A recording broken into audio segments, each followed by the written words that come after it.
So what can I say about this movie? Well, I actually consider it to be my favourite Godzilla film that they've ever made. Probably the best one of the entire franchise. Now, I believe this is the 37th film that they've made out there in the world, you know, both American and Japanese alike, involving the character Godzilla. So for the number 37th movie, for this one to be so good was, I mean, it's unheard of, really. I don't want to get too much lost in the weeds of everything to do with this film, because I'll more than likely probably do a commentary on this movie when it comes out on DVD. But what I'll say for this video is basically just a brief overview of my thoughts and feelings on the film. Now, I've seen it once. I saw it last night, and I saw it in IMAX because it came out in the UK like 2 weeks after it came out in the US and Japan. Although, actually, I don't know when it came out in Japan. Maybe before America. But in the UK, we had to wait like 2 weeks or so. And so that was a real pain in the ass to try and avoid spoilers. But fortunately for me, I didn't see any spoilers at all, really. I saw the first trailer. I saw the screen cap of Godzilla chasing the boat, which you can see right now. And I saw a GIF of his spikes like bursting out of his back while they're turning blue. Like they're sort of shunting out of his spine. Like, I saw that in GIF form, and aside from that, I saw nothing else. I had no idea what to expect from this movie. I did make a prediction on this channel. I think it was on a live stream I did, where I said that, judging by the trailer alone, this is tailoring itself to be everything I want from a Godzilla film. So I'll start with, really, there's nothing I can say negative about this film at this current time. I absolutely love this film from start to finish. So it's basically going to be one big positive outburst from me right now.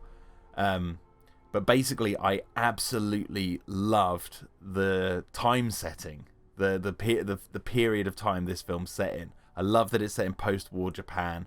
I love that it's in a time period where there's like no modern technology, no mobile phones, nothing like that. So it's back to basics. I like how weighty the film is in terms of its, you know, messaging of the sins that Japan and America both did during World War II, in terms of like the fallout from the air raids of America and the horribleness of kamikaze pilots, all that sort of stuff. I absolutely liked. It was handled really well, and at times you just forget you're watching a Godzilla movie. And I love the plot. The plot following this main character, this defective or sort of runaway kamikaze pilot who decided he didn't want to die, and he was like, you know, making excuses why he didn't want to carry out his mission, which was a great dishonor in the military at the time of Japan. You know, his inner struggle with that, and then coming face to face with this absolutely giant dinosaur, was really, it really could have been a horrible mix of ideas, because you're like, how do you balance those two? But this film just nails it. It nails it. So the human characters in this movie are just fantastic. Like, I loved everyone in this movie. They all did a stand-up job. Now, I say that as an English man, so I can't tell if they're necessarily acting bad or good, because it was all subtitled and it was in a different language. I don't know if anyone from Japan out there can tell me if, you know, by Japan standards, if any of these actors are bad actors or, you know, hamming their lines or whatever. But like, from where I was watching, everyone looked like they smashed it out of the park. Like, the acting was phenomenal. There was even this 2-year-old girl, I think she was like 2 or 3, who did a little bit of acting in the film, and she was just, she broke my heart. She was phenomenal. But yeah, the leads in this film, the main lead and all the sort of side characters around him who operate this boat, the scientists and this woman that he sort of falls in love with, just all absolutely phenomenal in this movie. So 2 thumbs up for me for the acting. Before I get onto Godzilla, I do want to talk about some other things. So the special effects are just amazing. there's some moments in it where, like, right near the beginning, I think, when you see Godzilla in an early form, where it does kind of look a bit like some of the CGI was a bit noticeable. But at the same time, it was, you didn't really care. Like, I didn't really care about the CGI. I only bring it up as, like, you know, as something maybe interesting for you guys to chew over listening to this. But for me, I was watching, I was like, yeah, that's CGI. But I didn't care because I'm watching a Godzilla film. Most of the time I'm watching these films, it's a guy in a rubber suit running around. Or, you know, it's like the Monsterverse movies with King Kong and all that sort of stuff. So, where CGI everywhere. Whereas this film, the effects were... They seemed so weighty and, like, grounded, and there was some moments where, like, you're watching something that was absolutely ridiculous on screen, but it felt so genuine and so grounded and believable. And it reminded me a lot of the first Jurassic Park movie, like the way that film gets across its effects. You know, obviously not so much in style or whatever, but the actual, just the feeling I got from the film. Like, when I watched Jurassic Park, I genuinely believe the dinosaurs are there with the characters, and in this, the same for Godzilla and all the destruction that he causes. And the other big thing I wanted to point out was the sound design. Now, I watched this in IMAX, and it was so loud. It was probably the loudest movie I've ever seen. Now, to bring up Jurassic Park again, I've always stated that the loudest movie I've ever seen in the cinema was the first Jurassic Park. In the 2011 re-release, when they, you know, released the film on Blu-ray, it had a short cinematic run at the same time, and I went and saw that with my friend Drew and my wife Emma, and I remember thinking, this film is so loud. I didn't know if it was the film or if it was the cinema that we were, you know, watching in, if they had the volume turned up or whatever, but it worked. Like, when the T-Rex roar, you felt it to your core. It was so cool. Same for this film, and I think this one actually was louder. There's a moment where Godzilla is, like, destroying this Tokyo, Jinzu, I think it is, where Godzilla's destroying this part of Tokyo, and it was deafening, but you could hear everything. Like, you could hear every crumble, every break, everything like that. So the sound design in this film was phenomenal, and if you can see it as loud as possible on the biggest screen possible, I highly recommend it, because the you know, 50% of the movie experience is sound, so this is this is one to watch just for sound alone. Now, obviously, let's talk Godzilla. Godzilla in this film is my favourite design of Godzilla that they've ever done. I absolutely love that he has the sort of Heisei era look, where he almost has, like, the sort of mammalian cat-like muzzle. He has those, like, piercing eyes with those angry looking eyebrows, and he has this kind of, like, really bumpy skin, but it's not too distracting, I didn't think. And I love how insanely spiky his spikes are, and then the fact that when he, you know, gets his heat ray up and running, you know, the spikes come up even more. I was just like, this is the best Godzilla I've ever seen. And on that note, I actually also really like that this Godzilla isn't, like, the biggest Godzilla they've ever made.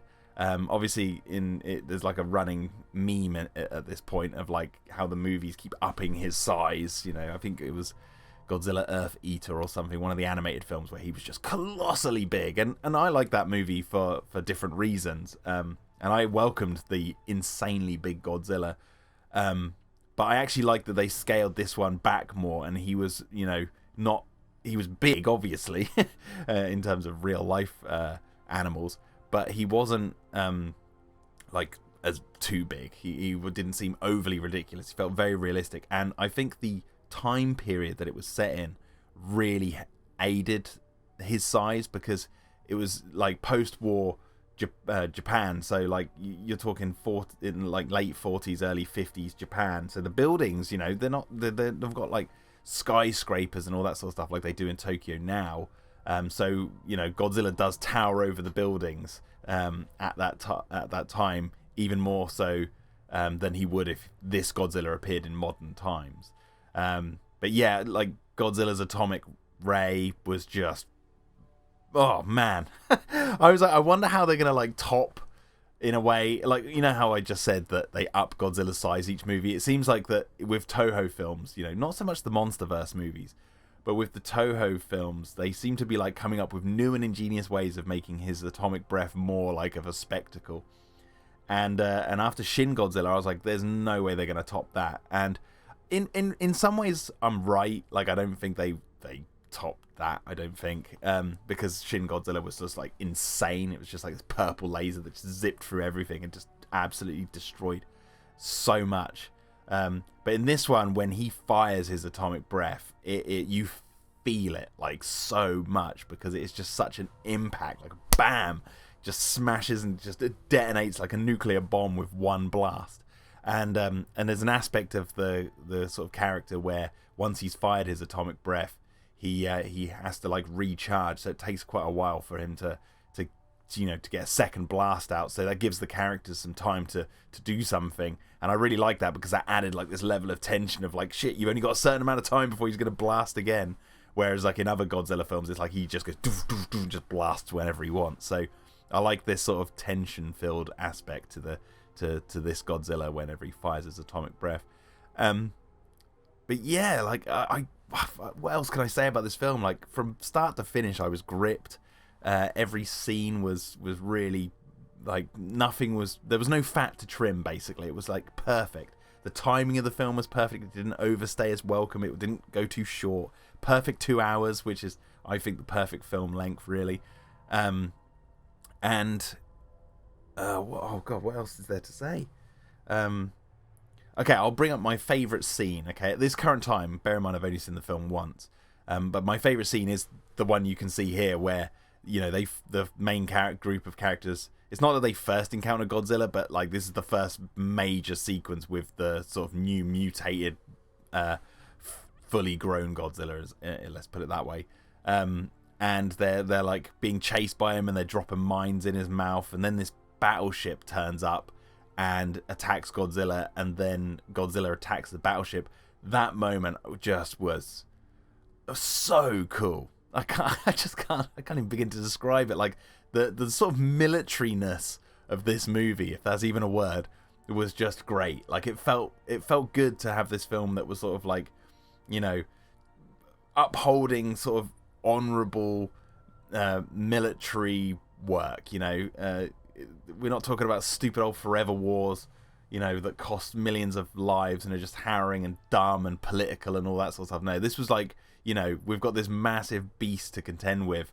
The army, they want to deal with it. And then there is some, like, the Soviets are doing something and the Americans can't come help. And the final act of this movie is like a bunch of independent private citizens rising up to take down Godzilla, because the Japanese army can't do anything or whatever.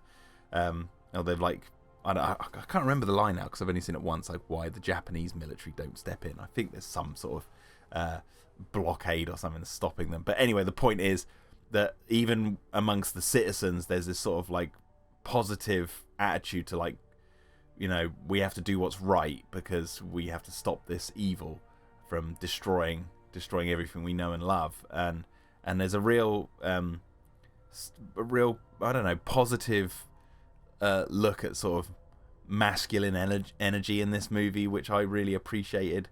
And yeah, I don't think I've felt something like that in a movie since, dare I say, the moment when the Rohan army ride down the hill towards Minas Tirith, after King Theoden gives his, speech, death, and then they run down the hill. Like, I haven't felt that kind of, positive, war-ridden energy, that in a good way since then, and I got it in this film, and I wasn't expecting that from this movie. But yeah, so I'm planning on going to see this again next week, definitely, 100% seeing this again, and I really can't wait to own this one. It's my favourite Godzilla film, instantly. It has all the hallmarks of a classic Godzilla film. Like, it has the theme tunes there. You've got people running around the city as Godzilla's destroying it. Godzilla's the villain. You've got the room where the scientists bring out, like, what are we going to do about Godzilla? When he goes and takes his break, wherever Godzilla goes, like, as a trope, he disappears in the movie for a bit. They have all the tropes of Godzilla, but they don't feel like tropes in this film. And they feel like they've been, like, honed to perfection in this movie. So yeah, the 37th Godzilla film is the best one in my opinion, and I highly recommend it. Is it the greatest film of all time? Absolutely not. But at the same time, in terms of Godzilla films, this is the pinnacle. This is the pinnacle. So I'll leave it there. Hope you've enjoyed this video, guys. And yeah, go see Godzilla -1. It's fantastic. Anyway, guys, I'll see you soon. Bye.